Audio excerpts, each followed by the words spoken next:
The betrayal that tore my family apart. I never imagined my life would become the kind of story people read on Reddit at 2 in the morning, but everything that happened over the past months still feels unreal to me. For most of my marriage, I believed things were stable.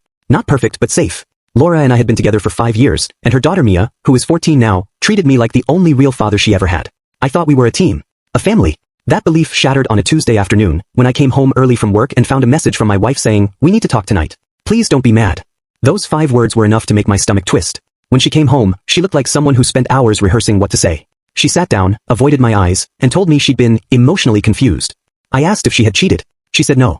She repeated it too quickly, too automatically. I didn't push further, but the next day her daughter did.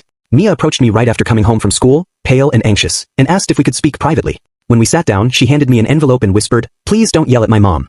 Inside were printed screenshots of messages between Laura and a man named Evan. My heart dropped when I saw his name, because Evan was none other than her ex-husband, the man she always described as selfish, unreliable, and absent. The messages weren't innocent. They described dates, hotels, late-night meetings, memories they had kept secret.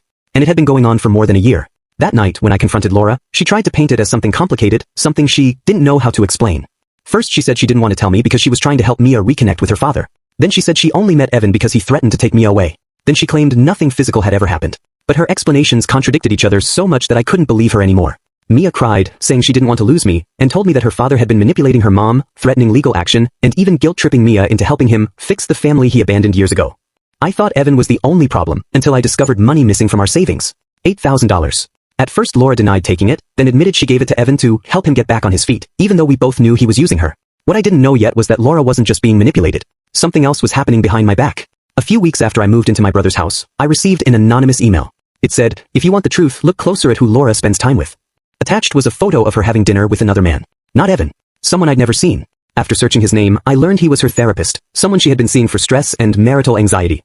But judging by the photo, their relationship wasn't professional anymore. That revelation broke something in me, because it proved that Laura wasn't trapped. She was living several separate lives, each filled with lies. But the person who finally gave me the full picture was Mia. She asked to meet me alone, and when we sat down at a cafe, she told me her mother had begged her to lie, telling her that if I ever learned everything, I would leave forever.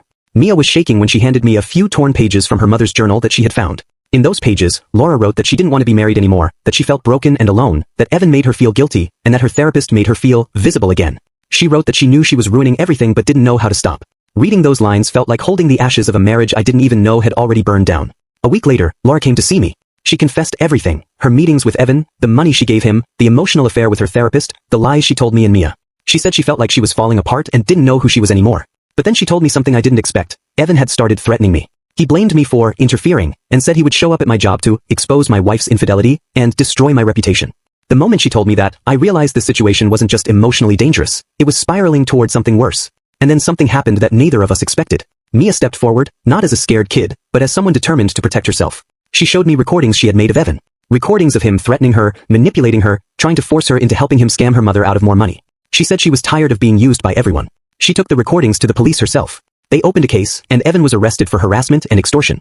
Laura, after a complete emotional collapse, went into psychiatric treatment. Mia, for her own safety, was allowed to temporarily live with me. The house felt strange without Laura, but for the first time in months, there was peace. I filed for divorce. It was painful, but there was nothing left to salvage. One evening, while we were having dinner, Mia told me, "You didn't give me life, but you gave me a dad. I don't want to lose that." I promised her that no matter what happened with the divorce, I wouldn't disappear from her world the way her father always had. I never expected to end up raising a teenager alone, but I'm doing everything I can to give her the stability her mother and father never gave her. People think infidelity is the worst betrayal. But sometimes the real betrayal is letting chaos consume the people who depend on you. And sometimes the only way to save someone, even someone you're not related to by blood, is to step forward when everyone else steps away.